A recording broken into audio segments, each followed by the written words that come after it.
bertemu lagi dengan kami di YouTube channel Cognos MT Consulting Group. Sebelumnya, perkenalkan teman-teman, nama saya Indri dan rekan saya Puspita. Nah, Kak Ita, sebelumnya di video kali ini kita mau bahas apa nih, Kak? Nah, pada video kita kali ini, kita akan melakukan pembahasan terkait pedoman praktis penyusunan peta lintas fungsi. Peta lintas fungsi itu apa sih, Kak, sebenarnya? Jadi, peta lintas fungsi atau cross-functional map merupakan peta yang menunjukkan hubungan keterkaitan antar pelaku-pelaku yang terlibat dalam satu proses dengan aktivitas apa saja yang menjadi peran masing-masing pelaku. Nah, puncak dari penyusunan sebuah peta proses bisnis inilah tergambar dalam peta lintas fungsi atau cross-functional map. Berarti Kak Ita, dengan kita menggambarkan peta lintas fungsi, kita bisa dengan mudah melihat hubungan kerja antar unit organisasi atau pelaku di sebuah instansi pemerintah. Betul seperti itu, kan? Betul sekali, Indri. Kemudian, Kak, langkah apa saja yang diperlukan dalam penyusunan peta lintas fungsi? Ada nggak ya, Kak, tips dan trik yang bisa Kak Ita bagikan ke teman-teman semua? Tentu ada dong, Indri, tips and triknya. Jadi, sebelum kita melakukan penyusunan peta lintas fungsi, kita perlu menyelesaikan penyusunan peta proses, peta subproses, dan peta relasi. Nah, sekarang boleh Indri jelaskan apa sih itu peta proses, peta subproses, dan peta relasi? Baik, Kak Ita. Jadi, teman-teman semua, yang pertama, kita perlu untuk menyusun peta proses. Peta proses ini merupakan peta yang menunjukkan pengelompokan atau hubungan keterkaitan antara proses satu dengan proses lainnya. Yang kedua, teman-teman, kita perlu untuk menyusun peta subproses. Peta subproses merupakan peta turunan kelompok-kelompok dari setiap peta proses. Yang ketiga, teman-teman, yang terakhir ada peta relasi. Peta relasi ini merupakan peta yang menunjukkan hubungan keterkaitan antara satu proses tertentu dengan pelaku atau unit organisasi yang terlibat dalam proses tersebut. Iya, betul sekali, Indri. Setelah itu, kita perlu memahami simbol-simbol yang akan kita gunakan. Wah, simbol-simbol apa saja sih, Kak, yang kita perlu gunakan dalam menyusun peta lintas fungsi? Oke, teman-teman. Nah, jadi di sini ada lambang yang digunakan dalam penyusunan cross-functional map atau peta lintas fungsi. Nah, simbol yang pertama yaitu adalah simbol kotak, di mana simbol ini merupakan cerminan dari aktivitas atau kegiatan dalam sebuah peta lintas fungsi. Nah, simbol yang kedua yaitu kotak dengan garis 2. Nah, kotak dengan garis 2 ini untuk menggambarkan input atau output atau kegiatan sebelum dan setelah dari gambar peta lintas fungsi yang kita gambarkan. Nah, simbol yang ketiga yaitu ada simbol belah ketupat, di mana simbol belah ketupat ini menggambarkan decision atau pilihan. Nah, sebentar lagi saya akan memberikan contoh kepada kalian 3 simbol ini digunakan seperti apa sih dalam peta lintas fungsi. Oke, sudah terlihat ya teman-teman semua. Nah, ini ada contoh penggunaan dari 3 simbol yang tadi sudah saya jelaskan.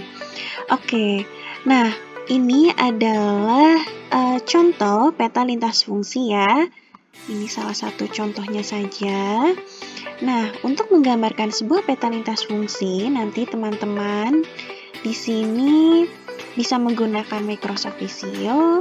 Nah, formatnya nanti ini untuk pojok kiri atas teman-teman itu ada judulnya. Nanti silahkan diberikan judul dari peta lintas fungsi yang akan kita gambarkan. Nah, selanjutnya di sini, nah ini contoh ya, ini untuk kodifikasinya.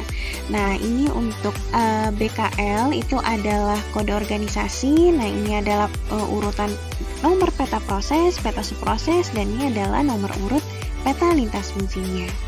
Nah, kemudian nanti dari sisi sebelah kiri, teman-teman, di sini ya contohnya, nanti ini ada stakeholder atau unit organisasi atau satuan kerja yang akan kita gambarkan. Nah, ini saya beri contoh pimpinan atau kepala atau menteri XXXX. Nah, nanti di sini silahkan ditulis unit organisasinya. Nah, tadi simbol yang pertama yaitu adalah simbol kotak.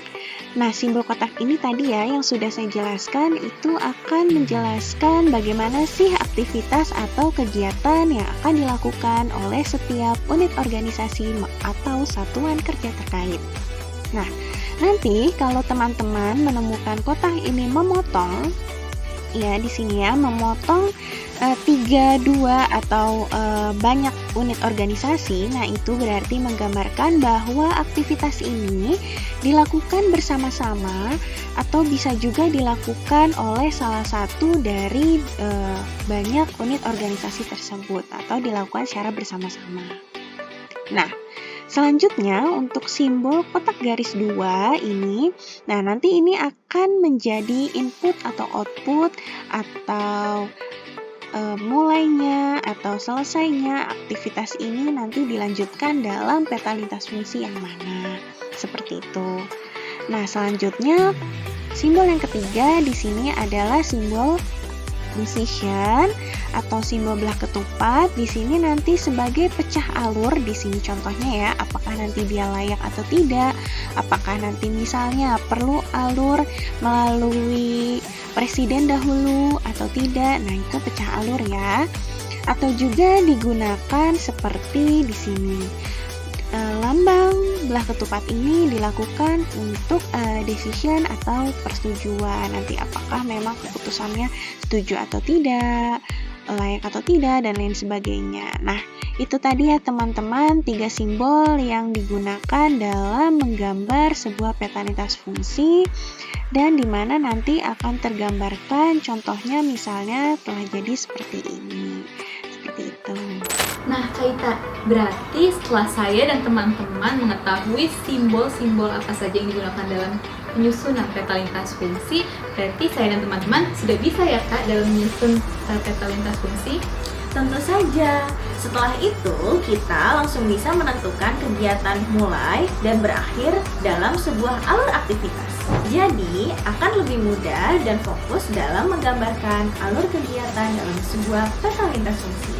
Kedua, aktivitas yang digambarkan merupakan aktivitas yang bersifat krusial dan kritis, di mana aktivitas yang perlu kita gambarkan merupakan aktivitas yang jika tidak digambarkan, maka dikhawatirkan tidak akan dilaksanakan. Ketiga, aktivitas yang digambarkan merupakan aktivitas yang bersifat ideal dan realistis. Jika ada kegiatan yang belum pernah dilaksanakan, maka digambarkan aktivitas yang bersifat ideal namun tetap realistis untuk dilaksanakan. Keempat, penulisan kodifikasi yaitu berurutan dari peta proses yang telah dibangun. Oh, jadi itu Kak sebabnya mengapa kita perlu menyusun peta proses, peta subproses, dan juga peta relasi sebelum kita menyusun peta lintas fungsi. Betul sekali Indri. Nah, langkah yang terakhir yaitu alur gambar peta lintas fungsi ini merupakan kesepakatan atau konsensus building dari keseluruhan perwakilan tim penyusun. Wah, terima kasih banyak Kak Ita. Semoga materi yang diberikan Kak Ita dan saya dapat bermanfaat bagi teman-teman semua. Jangan lupa di like, komen, dan share video ini sebanyak-banyaknya. Dan tontonin terus video kita selanjutnya. Terima kasih.